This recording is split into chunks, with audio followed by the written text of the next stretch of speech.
ये सुनकर शेन कहता है कि अब समय आ गया है। इधर हम एक बड़े से लायन टाइप बीस्ट को देखते हैं जो थोड़ा घायल था। तभी उसे चारों तरफ से एक और बीस्ट घेर लेता है और इसी के साथ ये एपिसोड यहीं खत्म होता है। तो एपिसोड 3 की शुरुआत में हम एलेक्स को देखते हैं जो शेन को कहता है कि अब से ये ईगल का बच्चा हमारे गांव में ही रहेगा। साथ ही वो उसका नाम जायरो रखता है। तो शेन बोलता है कि वो ब्लू ईगल इसे हमारे गॉड के पास छोड़ के चली गई है, तो तुम इसे पाल सकते हो। तभी एलेक्स को जायरो के अंदर की एक अजीब सी एनर्जी दिखाई देती है। तो शेन उसे बोलता है कि ये एक स्पेशल तरह की एनर्जी है जिसे एक खास तरह से प्रैक्टिस करके तुम अपनी पावर के रूप में यूज कर सकते हो।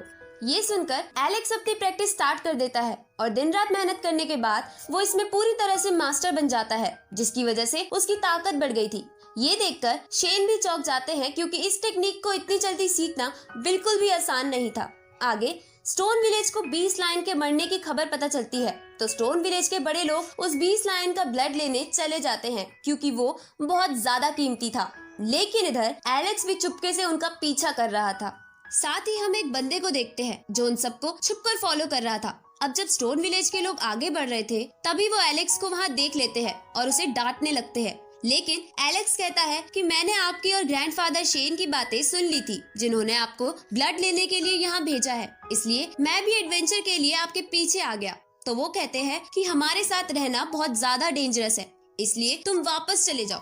तभी उनमें से एक बंदा बोलता है कि एलेक्स का वापस अकेले जाना ज्यादा डेंजरस है, तो ये हमारे साथ रहे वही बेहतर है। ये सुनकर वो सभी मान जाते हैं और आगे बढ़ने लगते हैं। अब आगे बढ़ते हुए उन्हें कुछ 20 जानवर की लाश दिखती है, जिन्हें देखकर वो समझ जाते हैं कि लायन बीस्ट की बॉडी लेने कई और बीस्ट भी आए हैं और आपस में लड़ने की वजह से कुछ मारे गए हैं। इसलिए वो सब और सावधानी से आगे बढ़ते हैं, जहाँ थोड़ी दूर पर उन्हें 2 और बीस्ट पड़े मिलते हैं जो मरे हुए लग रहे थे। लेकिन अचानक से वो दोनों बीस्ट खड़े हो जाते हैं और उन सब का पीछा करने लगते हैं। लेकिन जब वो सब एक पेड़ से बने ब्रिज से गुजर रहे थे तभी एलेक्स वहाँ रुक जाता है और अपनी नई टेक्निक को यूज करके पेड़ को बीच में से तोड़ देता है, जिसकी वजह से वो दोनों बीस्ट पेड़ में फंसकर नीचे गिर जाते हैं, जिनके साथ एलेक्स भी गिरने वाला था। पर वो दूसरे तरफ के एक पत्थर को पकड़ लेता है।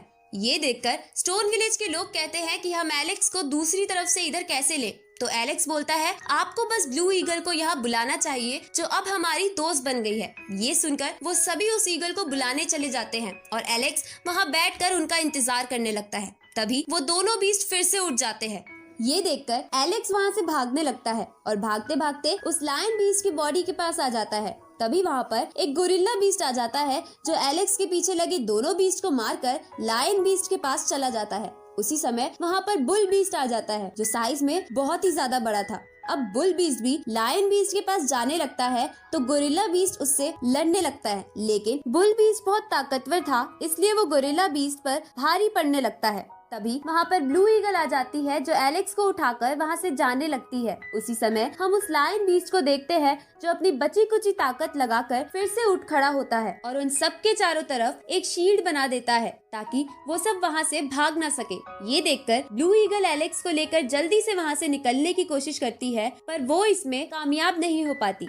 साथ ही उसकी बॉडी पर भी पॉइजन लग गया था। इस तरफ लायन बीस्ट अपनी पूरी ताकत लगाकर बुल और गोरिल्ला बीस्ट को जान से मार देता है, पर इसके बाद वो भी पहले से बहुत ज्यादा इंजर्ड होने की वजह से मर जाता है।